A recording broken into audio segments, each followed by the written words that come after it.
What is up and welcome back. If you're new to this channel, I am Cody Pratt, aka Random Hero. Alright, so you're thinking about getting a tattoo, but you're not quite sure how much to budget for. But did you know that most tattoo studios have a shop minimum? Well, today I'm going to discuss more about what that is and what that means. Let's get started.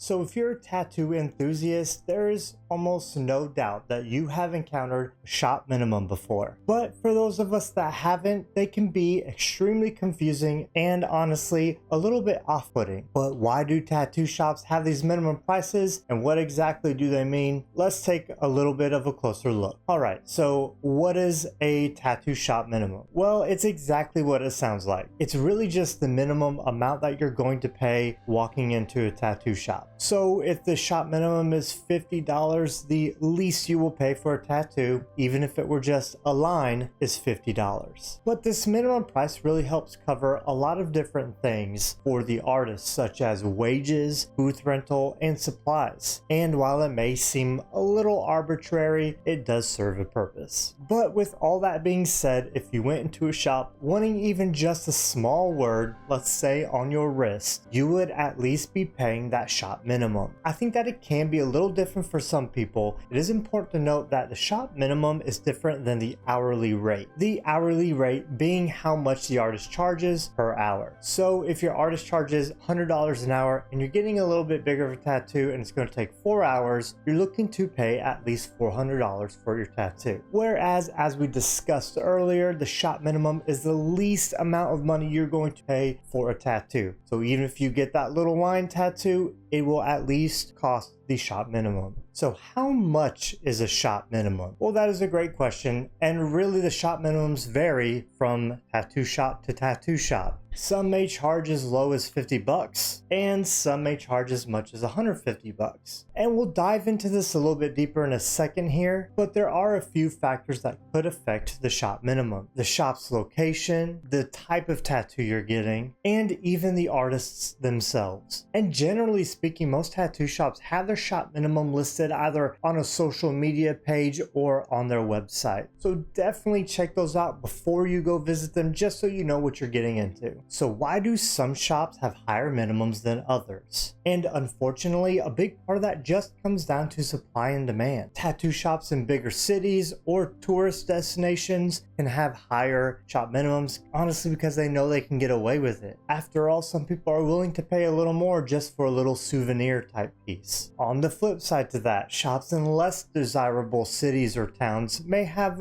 lower shop minimums to encourage people to come in. When it comes to the type of work that's being done affecting the shop minimum, when you go for custom pieces or even a lot of flash designs, all this takes just a little bit more time and effort to do than a name or number or a little symbol. So for a lot of these types of designs, the shop minimum won't really apply to this. And then finally, it really comes down to the artist. A lot of artists don't really determine their shop minimum, but they do determine the price of the tattoo and whether or not it's going to fall within that shop minimum. So for example, if you come to me and I think a little name on your wrist is worth the shop minimum, let's say $60, you could go to one of my friends a booth down and they will charge you more than just the shop minimum for a little name on your wrist. My biggest piece of advice is just to do your research on shop minimums and know where you want to go and how much they're charging for the shop minimum. So I know tattoo shop minimums can be a little confusing, and hopefully you'll be just a little more informed when going to a tattoo shop so you know kind of what to expect. So make sure you keep these tips and tricks in mind when going to get your next tattoo. But with all that being said, don't forget that you get what you pay for, and tattoos are just a little more than saving money. So whether you're getting a tattoo that you're paying shop minimum for or a little bit bigger of a piece where you're paying an hourly rate, have fun, make good choices, and remember that your tattoo is more of a self-reflection and who you are rather than trying to pay the cheapest price. let me know in the comments below, what's the cheapest shop minimum you have paid for a tattoo? Don't forget to click that thumbs up button and like this video. Don't forget to smash that subscribe button and hit that little bell for notifications when we come out with new tattoo and tattoo advice videos. Once again, I'm Cody Pratt. Thanks for hanging out, and we'll see you in the next video.